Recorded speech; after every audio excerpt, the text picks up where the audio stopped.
అసలు ఇది socio fantasy మూవీనా లేకపోతే దేశభక్తికి సంబంధించిన మూవీనా లేకపోతే పక్కా కమర్షియల్ మూవీనా అర్థం కావట్లేదు భయ్యా. ఇదే భయ్యా మన బోయపాటి శ్రీనితో వచ్చిన ప్రాబ్లం వల్ల. మొత్తానికైతే అఖండ 2 ట్రైలర్ వచ్చింది భయ్యా. ట్రైలర్ చూసిన తర్వాత నా రియాక్షన్ ఏంటో తెలుసుకుందాం పదండి. Let's start the video. First of all అయితే బోయపాటి శ్రీని గురించి మాట్లాడాలి భయ్య.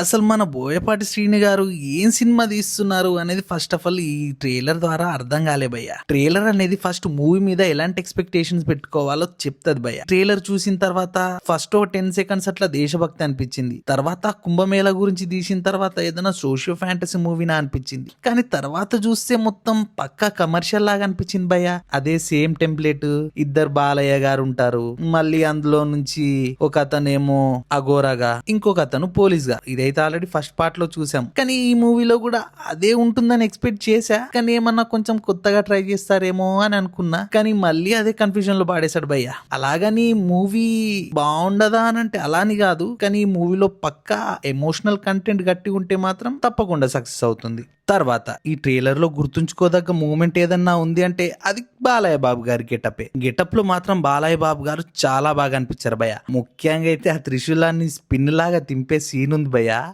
నెక్స్ట్ లెవెల్ అంతే. జై బాలయ్య.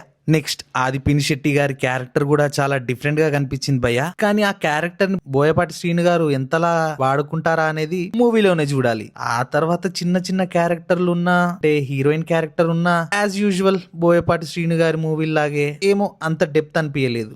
నెక్స్ట్ ఈ మూవీ విజువల్స్ గురించి మాట్లాడితే అక్కడక్కడ బాగున్నా ఏంటో అక్కడక్కడ తేడా కొట్టినట్టు అనిపించింది భయ్య. ఏంటో థియేటర్ లో రిలీజ్ అయినాక ఎలా కనిపిస్తుందో చూడాలి. నెక్స్ట్ మ్యూజిక్ గురించి. ఈ సినిమాకి మ్యూజిక్ తమన్ గారు అని తెలుసు, ఎందుకంటే అఖండాలో ఎలా కొట్టారో తెలుసుగా. మనోడు కొట్టిన మ్యూజిక్ కి యూఎస్ లో థియేటర్లే బద్దలైపోయాయంట. మరి ఈసారి ఏ రేంజ్ లో కొట్టబోతున్నాడో తెలీదు. కానీ ట్రైలర్ లో మాత్రం బీజియం చాలా బాగా అనిపించింది భయ్య. అఫ్ కోర్స్ తమన్ గారి మీద నమ్మకం పెట్టుకోవచ్చు. ఇంతకీ ట్రైలర్ ఎలా అనిపించిందంటే ఓకే పర్లేదు అనిపించింది భయ్య. ఎలాంటి ఎక్స్పెక్టేషన్స్ అయితే ఏం పెంచలేదు. కానీ బోయపాటి గారు అండ్ బాలయ్య బాబు గారి మూవీ మీద ఎలాంటి ఎక్స్పెక్టేషన్స్ తో మూవీకి వెళ్తామో తెలిసిందే. Over the top action scenes and emotional scenes ఇవన్నీ బాగా వర్కౌట్ అయితే మూవీ తప్పకుండా హిట్ అవుతుంది, అవ్వాలని కోరుకుంటున్నా. ఇంతకీ అఖండ ట్రైలర్ మీరు చూసారా?